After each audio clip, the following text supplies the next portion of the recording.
Bueno, lo que vamos a trabajar en este video es el análisis de gráficos de funciones a partir de derivadas. Ya sabemos qué son las derivadas, ya sabemos hacer cálculos con derivadas. Bueno, por definición la derivada es la recta tangente que toca a la función en un punto. También vimos que ese cálculo lo podíamos hacer mediante la fórmula del límite de la pendiente cuando x tiende a x sub 0, siendo x sub 0 el punto donde la curva y la recta se tocan, ¿no? Que es la idea de las derivadas. Antes de hacer un ejercicio para demostrarlo, vamos a hacer un repaso sobre cuáles son las herramientas que nos da la derivada para hacer un gráfico, ¿sí? Porque esto en resumen es básicamente eso.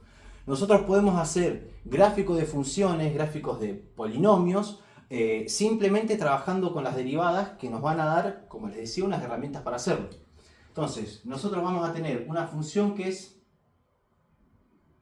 f de x. Lo que vamos a hacer es vamos a derivar esa función.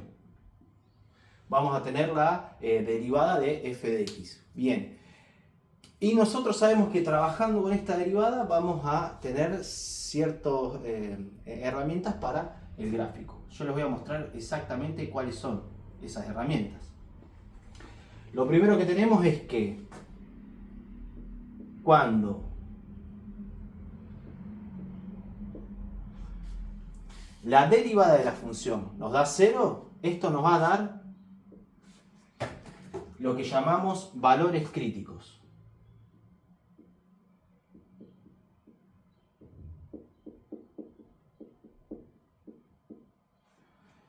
¿Y qué son esos valores críticos? Son máximos o mínimos, ¿bien? De la función. Nosotros ya sabemos bien cuáles son las definiciones de máximos o mínimos. El máximo es el punto donde el resto del entorno de la función se encuentra por debajo, y el mínimo a la inversa es un punto donde la función en su entorno se encuentra por encima, ¿no? Todo esto hablando en un eje cartesiano. Bien, entonces cuando nosotros tenemos una función, aplicamos su derivada y buscamos las raíces, los valores en la que la función se hacen 0, estos nos van a quedar como máximos y mínimos absolutos. Voy a anotar un poquito más grande. Vamos a tener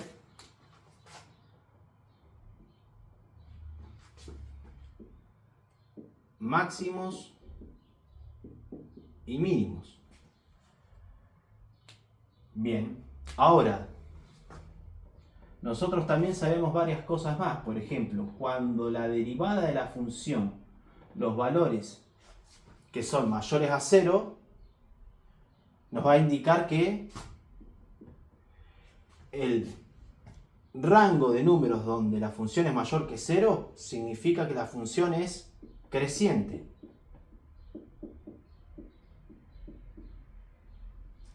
Y vamos a hacer un análisis de la derivada donde la función sea negativa, ¿no?, en valores menores que 0, y cuando se dé esta situación, la función va a ser decreciente.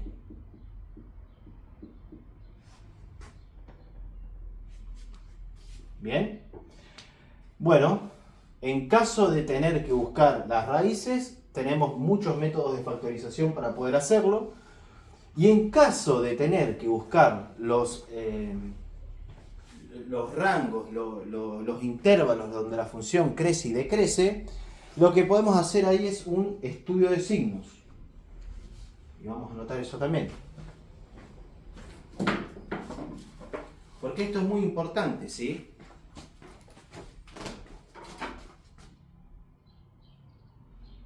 Estudio de signos.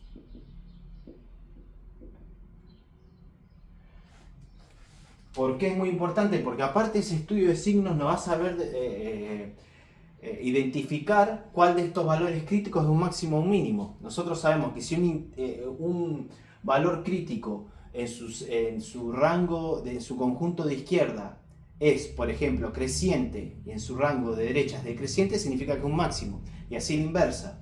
Pero ahora cuando hagamos el ejemplo lo vamos a repasar un poco mejor. Porque tenemos un poco más de información, ¿no? Para saber justamente esto. ¿Cuáles de los valores críticos son máximos y mínimos? Bueno, para eso lo que vamos a hacer es el cálculo de la segunda derivada, ¿no? Significa que esta función también la vamos a derivar. O sea, la derivada de la derivada, ¿bien?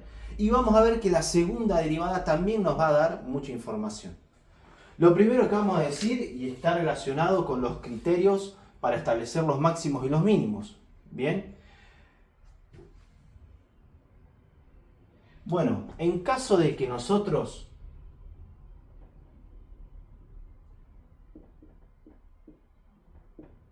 tengamos un cálculo de la segunda derivada, x sub 0 va a ser un valor crítico.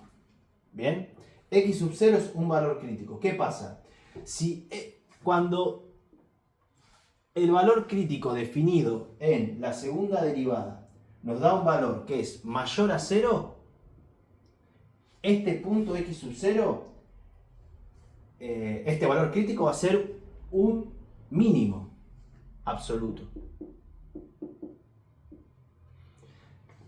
Y claramente, cuando sea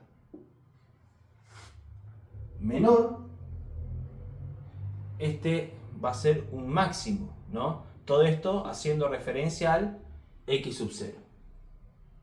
Pero no solo eso, sino que la segunda derivada también nos va a dar otro tipo de información que es muy importante.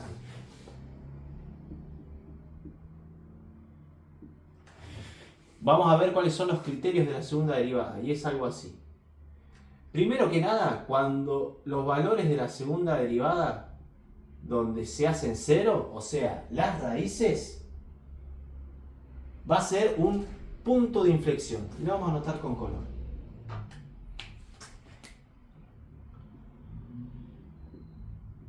Punto de inflexión. Y nosotros bien sabemos que los puntos de inflexión son puntos donde se producen cambios en la concavidad de la función. Ahora, ¿qué pasa cuando la segunda derivada es mayor que 0? ¿Y qué pasa cuando la segunda derivada es menor que 0? Bueno, cuando la segunda derivada es mayor que 0, la función, la información que me da que la función es cóncava hacia arriba. Y en los rangos donde la segunda derivada es menor que 0, la función va a ser cóncava hacia abajo. ¿Bien? Y esto que tenemos anotado es un resumen de cómo, utilizando las herramientas que nos da la derivada, nosotros podemos hacer gráficos de funciones. Lo que vamos a hacer ahora es vamos a hacer un ejemplo para ver cómo ejecutamos, ¿no? Este análisis de gráficos a partir de derivadas.